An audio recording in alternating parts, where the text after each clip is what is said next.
Texas Week by Albert Herrnhuter. Meeting the little man who isn't there is rated a horrendous experience, but discovery that the man is there may be even worse. The slick black car sped along the wide straight street.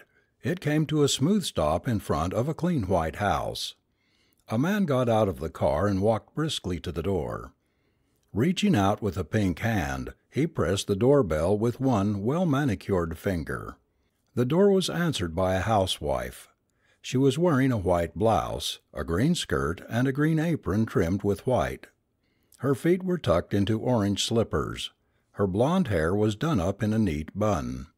She was dressed as the government had ordered for that week. The man said, "Are you Mrs. Christopher Nest?"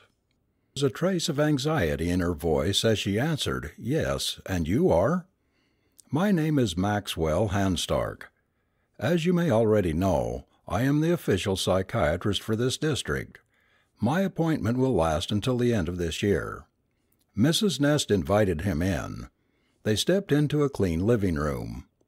At one end was the television set. At the other end were several chairs. There was nothing between the set and the chairs except a large gray rug which stretched from wall to wall.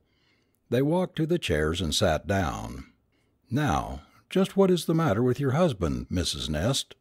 Mrs. Nest reached into a large bowl and absently picked up a piece of stale popcorn.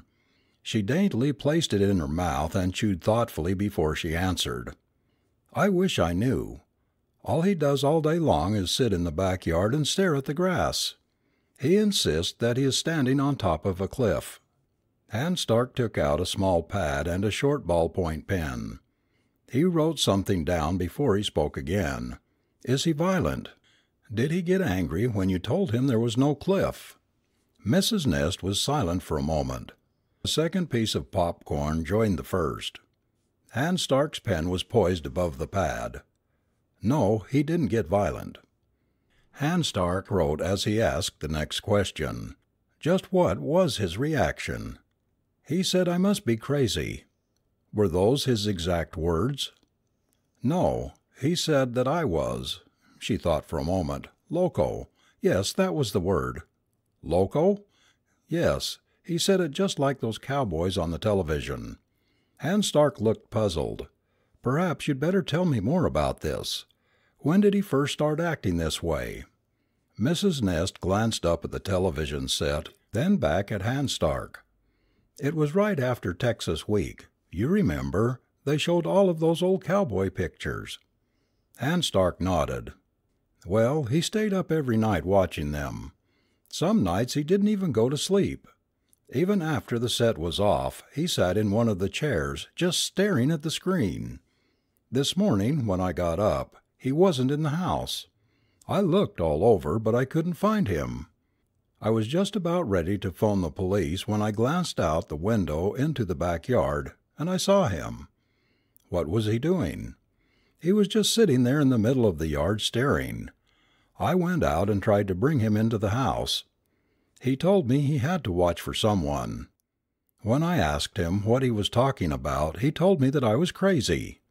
That was when I phoned you, Mr. Hanstark." "A very wise move, Mrs. Nest. And would you show me where your husband is right now?" She nodded her head and they both got up from the chairs. They walked through the dining room and kitchen. On the back porch Hanstark came to a halt. "You'd better stay here, Mrs. Nest." He walked to the door and opened it. "Mr. Hanstark," Mrs. Nest called. Hanstark turned and saw her standing next to the automatic washing machine. "Yes?" "Please be careful." Hanstark smiled. "I shall be, Mrs. Nest." He walked out of the door and down 3 concrete steps. Looking a little to his right, he saw a man squatted on his heels. He walked up to the man. "You are Mr. Christopher Nest?" The man looked up and stared for a moment at Hanstark.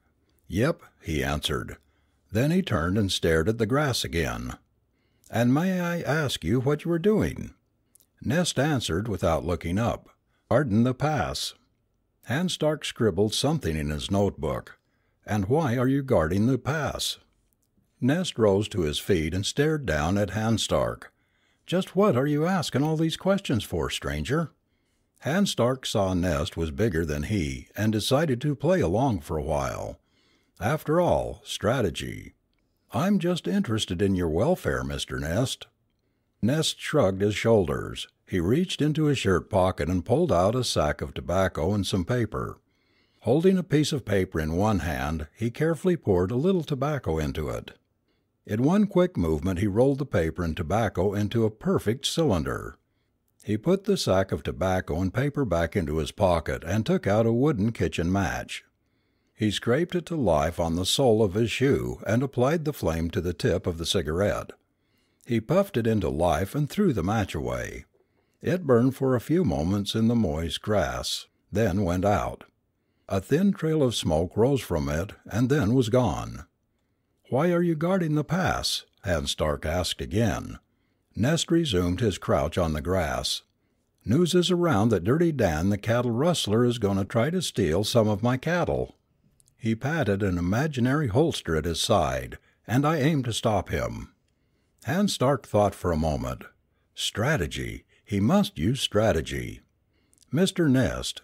He waited until Nest had turned to him. "Mr. Nest, what would you say if I told you that there was no pass down there?" "Why, shucks, partner, I'd say you'd been chewing some loco weed." "And if I could prove it?" Nest answered after a moment's pause. "Why, then I guess I'd be loco." Hans Stark thought it was going to be easy.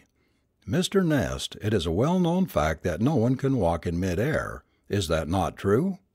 Nest took a deep drag on his cigarette and blew the smoke out of his nostrils. "Sure." "Then if I were to walk out above your pass, you'd have to admit there is no pass." "Reckon so." Hans Stark began to walk in the direction of Nest's cliff. Nest jumped to his feet and grabbed the official psychiatrist by the arm. "What are you trying to do?" Nest said angrily. "Kill yourself?" Hans Stark shook free of his grasp. "Mr. Nest, I'm not going to kill myself. I'm merely going to walk in that direction." He pointed to where the cliff was supposed to be. "To you it will look as if I were walking in mid-air." Nest dropped his hands to his sides. "Shucks, I don't care if you kill yourself. It's just that it's liable to make the cattle nervous." Hans Stark gave him a cold glare and began to walk. He took 3 paces and stopped. "You see, Mr. Nest, there is no cliff." Nest looked at him and laughed. "You just take one more step and you'll find there is a cliff." Hans Stark took another step, a long one. His face bore a surprised look as he disappeared beneath the grass. His screams could be heard for a moment before he landed on the rocks below. Nest walked to the edge of the cliff and looked down at the mangled body. He took off his hat in respect. "Little feller had a lot of guts." Then he added, "Poor little feller." He put his hat back on and looked down at the entrance to the valley.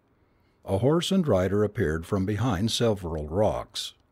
"Dirty Dan!" Nest exclaimed. He reached down and picked up his rifle. End of section 17.